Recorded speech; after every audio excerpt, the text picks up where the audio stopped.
बिस्मिल्लाहिर्रहमानिर्रहीम। फ़ारूक स्टोरीज़ के देखने वालों को खुश आमदीद। दोस्तों, आज की एक और वीडियो के साथ आपकी खिदमत में हाज़िर हूँ। मुज़म्मिल बेटा, क्या बात है? जब से आए हो कुछ उलझे-उलझे से हो। मुमताज़ बेगम ने हलीमी से पूछा। दादो, कई घंटे की फ़्लाइट थी, बस थकावट है और कुछ नहीं। आप परेशान ना हों। मुज़म्मिल ने बात टालते हुए जवाब दिया। ठीक है, तुम जाके आराम करो। कल बारात के साथ भी तुमने जाना है। मुमताज़ बेगम ने लम्हा भर की तख़ीर किए बगैर कहा था। मुज़म्मिल ने सुना तो उसने शिकायती नज़रों से अपनी दादी को देखा। दादी के चेहरे पर संजीदगी बढ़ गई। मुज़म्मिल बेटा, मैं बल्कीस से वादा कर चुकी हूँ कि मुज़म्मिल बारात के साथ ज़रूर जाएगा। उस बेचारी का मान रह जाएगा। दादो, आप कुछ ज़्यादा ही मासी बल्कीस पर मेहरबान हैं। मुज़म्मिल ने खुश्क लहजे में जवाब दिया। बल्कीस का तुझ पर बड़ा एहसान है मुज़म्मिल बेटा। मुझ पर एहसान? वो क्या? मुज़म्मिल ने हैरत और तजस्सुस से कहा। बताऊँगी, ज़रूर बताऊँगी, वक़्त आने पर। मुमताज़ बेगम ने खाइल आवाज़ के साथ कहा। मुज़म्मिल के चेहरे पर कई सवाल बिखर गए। मुमताज़ बेगम ने देखा तो जल्दी से मुस्कुराए हुए बात बदली। तुम बेटी पर मेहरबान हो, मैं उसकी माँ पर। दादो, मैं अपने रूम में जा रहा हूँ, आप खाना वहीं भिजवा दीजिएगा। मुज़म्मिल ये कहते हुए खड़ा हो गया। अब तक खाना तुम्हारे रूम में लग चुका होगा। मुमताज़ बेगम ने यकीन के साथ कहा। भाई, अस्सलामु अलैकुम। बाज़ला ने मुज़म्मिल को देखते ही कह दिया, जो अपने बेडरूम में दाखिल हुआ था।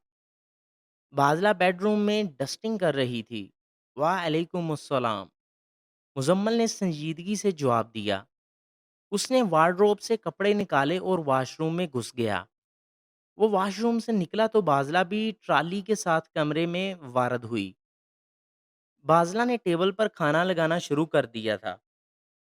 मुज़म्मिल शीशे के सामने बालों में ब्रश करने में मसरूफ़ था। भाई, डिनर्स रेडी। बाज़ला ने स्टाइल से सेंट्रल टेबल की तरफ इशारा करते हुए इतला दी। भाई, आज मैंने आपके लिए फ्रूट चाट की जगह रशियन सैलड बनाया है। मैंने डाइजेस्ट में रेसिपी पढ़ी थी। डाइजेस्ट का नाम सुनते ही मुज़म्मिल ने अजीब नज़रों से बाज़ला की तरफ देखा। बाज़ला ने अपनी ज़ुबान दाँतों तले दबाई और चार निगाहों से इधर-उधर देखने लगी। मुज़म्मिल ने सोफ़े पर बैठने के बाद सबसे पहले रशियन सैलड ही अपनी प्लेट में डाला और खाने लगा। वो खामोशी से खा रहा था और बाज़ला मुजरिमों की तरह इसके सामने खड़ी थी। भाई, सच कहूँ, मैंने पिछले 6 माह से कोई नावल, कोई डाइजेस्ट नहीं खरीदा। हाँ, वादा खिलाफ़ी ज़रूर की है। कॉलेज में सहेलियों से लेकर पढ़ लेती हूँ। आज आपसे पक्का वादा करती हूँ कि जब तक डॉक्टर नहीं बन जाती कोई नावल नहीं पढ़ूँगी, चाहे वो निमल आपी का ही क्यों ना हो। निमल का नाम सुनकर मुज़म्मिल ने गर्दन उठाकर बाज़ला की तरफ देखा। उसने दिल में सोचा कि बाज़ला को निमल हैदर के मुतल्लिक़ बताता हूँ। वो अभी सोच ही रहा था, बाज़ला फट से बोल पड़ी। सॉरी भाई, मुझे पता है आप मेरे लिए ही कहते हो। आइंदा निमल आपी का ज़िक्र भी नहीं करूँगी। आपकी कसम। बाज़ला ने बड़ी मासूमियत से कसम उठाई थी। मुज़म्मिल उसके भोलेपन पर मुस्कुरा दिया। बाज़ला ने मुज़म्मिल की मुस्कुराहट का फ़ायदा उठाया और जल्दी से फ़रमाइश कर दी। भाई, एक रिक्वेस्ट थी। बाज़ला ने डरते-डरते कहा। मुज़म्मिल ने संजीदगी से उसकी तरफ देखा और अपने उबरों से बोलने का इशारा किया। पुलाव भी खाएँ ना। बाज़ला ने बात बदल दी। मुज़म्मिल ने जांचती निगाह उस पर डाली और कहने लगा, असल बात बताओ।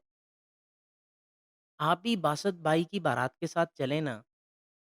अम्मी ने सारे मिराज में मशहूर कर दिया है कि हमारे सेठ भी बारात के साथ आएँगे।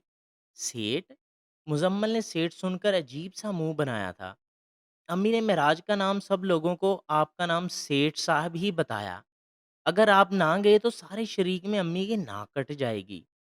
भाई, आई नो, मुझे आप मुझे बहन जैसी समझते हैं।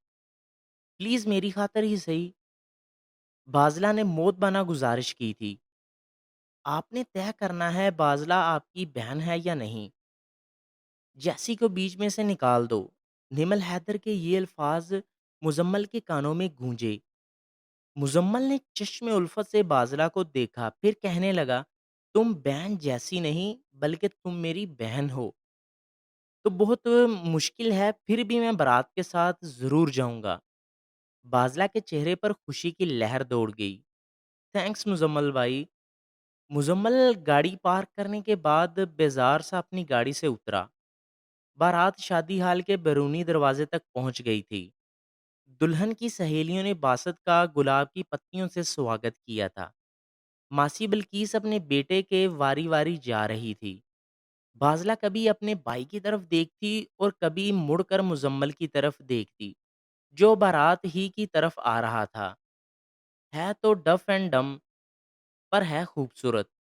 इशाल ने सरगोशी के अंदाज में माहम के कान में कहा, ये भी है। हाय अल्लाह, माहम ने धीमे लहजे से कहा। वो मुज़म्मल को देख रही थी। उसे अशाल की बात सुनकर इंतहाई दुख हुआ था। बड़ा हौसला है बैंश का, जो एक गूंगे बहरे बंदे से शादी कर रही है।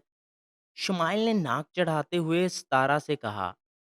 बाज़ला ने ये बात सुन ली थी। बारात शादी हाल में दाखिल हो चुकी थी। बाज़ला बैरूनी दरवाजे पर मुजम्मल का इंतज़ार कर रही थी। ये जेम्स बॉन्ड कौन है?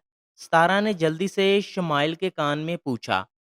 इससे पहले कि वो इसे कोई जवाब देती, इशाल ने सदा लगाई, हेलो मुजम्मल। हेलो मुजम्मल बेग। मुजम्मल ने अजनबी नज़रों के साथ इशाल की तरफ देखा, फिर चंद लम्हे सोचकर बोला, हेलो, और बाजला की तरफ बढ़ गया। माहम ने जोर से कोहनी इशाल को मारते हुए कहा, ये तो बोलता है। मैंने कब कहा यह गूंगा है? इशाल ने मुंह बनाते हुए जवाब दिया। बाजला और मुजम्मल भी शादी हाल में दाखिल हो चुके थे। बाज़ला ने इधर-उधर देखा और एक कोने में मुज़म्मल को ले जाकर बोली, भाई आप प्लीज़ रुखसती तक बासत भाई के साथ ही रहें, हमारे रिश्तेदार और यहाँ के लोग बड़े अजीब से हैं। Don't worry बाज़ला। मुज़म्मल ने शफ़क़त से बाज़ला के कंधे पर हाथ रखते हुए तसल्ली दी और दूल्हे के स्टेज की तरफ चल दिया। ब्राइडल रूम के बाहर से माहम और शाल उसे देख रही थी। तो दूसरी तरफ हाल की दरमियानी पार्टीशन से खवातीन की तरफ जाने वाले दरवाजे के पास से सितारा और शुमाइल उस पर नजरें जमाए हुए थी। मुजम्मल जाकर बासत के बराबर में बैठ गया। मैंने तुमसे पूछा था ये जेम्स बॉन्ड कौन है? सितारा ने शुमाइल से एक एक लफ्ज पर जोर देकर सवाल किया। ये दुल्हे का बॉस है, बहुत अमीर है। मैंने सुना है शादी का सारा खर्चा इसी ने किया है। शुमाइल ने मुजम्मल को चश्मे हसरत से देखते हुए सितारा को बताया। दूसरी तरफ विशाल ने सीना तान कर माहम को खबर दी, ये हमारा रिलेटिव है। माहम ने शक्की मुस्कुराहट से इशाल को देखते हुए कहा, चल झूठी, रिलेटिव और तुम्हारा? I swear. इशाल ने यकीन दिलाने की कोशिश की, फिर भी माहम के मुखड़े पर बेयकीनी ही थी। हकीम चाचा आ गए, माहम ने उजलत में कहा और साथ ही ब्राइडल रूम में घुस गई। इशाल ने भी जल्दी से उसकी तलकीद की। इसके बरकस शमाइल और सारा अपनी जगह पर ही खड़ी रहीं। हकीम आकल अंसारी के हाथ में रजिस्टर था, वो दूल्हे के स्टेज की तरफ जा रहे थे। उनके साथ दुल्हन का बाप और उसके चंद करीबी अजीज़ो कारब भी थे।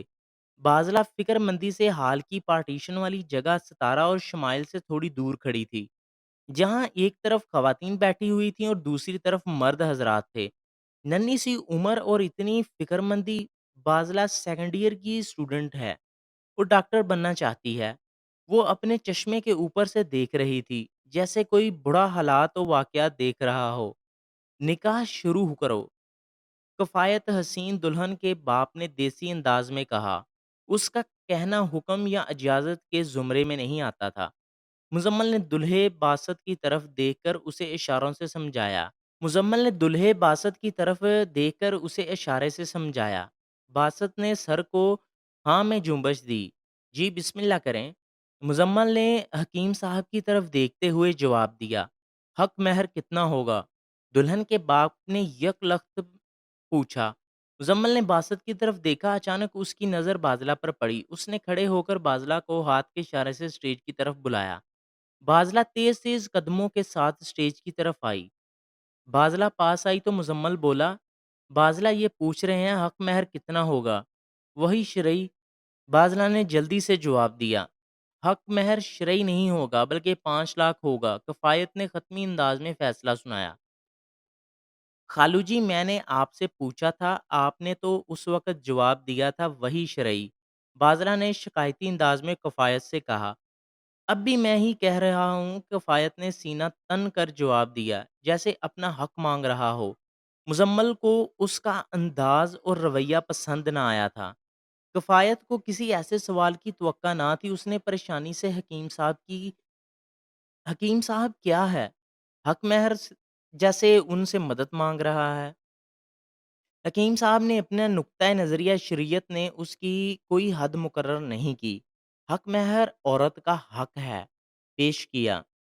कफ़ायत फिर से जोश में बोला, बाज़ला ने बेचारगी से, इसीलिए तो मैं भी 5 लाख कह रहा हूँ। मुज़म्मल की तरफ देखा जो पहले ही से बाज़ला को देख रहा था। कफ़ायत ने बासत सुन तो नहीं पा रहा था लेकिन अपने खालू के चेहरे के तासुरात देख रहा था। क्या होगा? हैरानी से हकीम साहब की तरफ देखा। उसने इशारों से बाज़ला से पूछा कि खालू क्या बोल रहा है? बाज़ला ने उसे सारी बात समझाई। बासत ने मुज़म्मल को बाजू से पकड़कर हिलाया और इशारों से कहा कि आप बात करो। हक महर मुअज्जल होगा या गैर मुअज्जल? मुज़म्मल ने कफ़ायत से पूछा। हकीम साहब के बोलने से पहले ही मुज़म्मल फिर बोल पड़ा। मुअज्जल मतलब मौका पर अदा कर देना और गैर मुअज्जल बाद में अदा करना। फ़र्ज़ करें मैं 5 लाख अभी अदा कर देता हूँ, तो वो आपकी बेटी को मिलेगा, आपको हरगिज़ नहीं, और आपकी बेटी निकाह के बाद हमारे साथ जाएगी। उसमें आपका तो कोई फ़ायदा नहीं होगा। मोहतरम, शादी शर्तों पर नहीं की जाती और ना ही शर्तों पर चलती है। मौलवी साहब, आप निकाह शुरू करें। हक़ महर 40,000 होगा मुअज्जल। मुज़म्मल ने कफ़ायत को समझाने के साथ-साथ अपना फ़ैसला भी सुना दिया। कफ़ायत ने एक बार फिर हकीम साहब की तरफ देखा जिनके चेहरे पर मुस्कुराहट थी। कफ़ायत ने हकीम साहब से एक तरफ चलने की गर्ज की। जूं ही इन्होंने मान ली, चंद मिनट हकीम साहब से मुशावरत के बाद उसने, हकीम साहब आप निकाह पढ़ो, निकाह होगा। मुज़म्मल ने 40,000 निकाल कर हकीम साहब को थमा दिए कि वो दुल्हन के हवाले कर सकें। हकीम साहब ब्राइडल रूम की तरफ चले गए। मुबारक हो, मुबारक हो कि बेशुमार अजीबो-गरीब आवाज़ें हाल में गूंज उठी। दूल्हे को गले मिलने और मुबारकबाद देने का सिलसिला शुरू हो गया। मुज़म्मल ने स्टेज से उतरने में ही आफ़ियत जानी। बादला ने मशकूर निगाहों से मुज़म्मल की तरफ देखा और औरतों की तरफ चल दी। उसकी माँ बल्कीस पहले ही से ही औरतों वाली साइड पर थी। वो अपनी बचपन की सहेलियों और रिश्तेदार औरतों के साथ मगन थी। हकीम साहब ने दुल्हन बेंच को नकाब पढ़ाया, उसे हक महर दिया और ब्राइडल रूम से निकल आया। मुबारक हो, माहम ने गले लगते हुए कहा। वाह जी वाह, तुम्हारी तो लॉटरी लग गई। तुम्हारा हस्बैंड हैंडसम भी है, साथ साथ डफ एंड डम भी। इशाल बगैर सोचे समझे बोले जा रही थी। माहम ने उसे चुटकी काटी और चुप रहने का सिग्नल दिया। मगर इशाल कहाँ टलने वाली थी। मेरा मतलब है ये दोनों क्लैश से बच जाएंगे। ना वो कुछ बोलेगा और ना ही सुनेगा। बेंच तुम्हारी पसंद वाकई ही लाजवाब है। दुल्हा भाई दिखने में तो बहुत ही अच्छे हैं। माहम ने इशाल को चुप करवाते हुए कहा। बासत मैं बहुत अच्छे, बेंच ने शर्माते हुए दिल की बात कह दी। ओए होए! अभी से तारीफ़ें! अशाल को एक बार फिर बात करने का मौका मिल गया। खाना खुल गया है।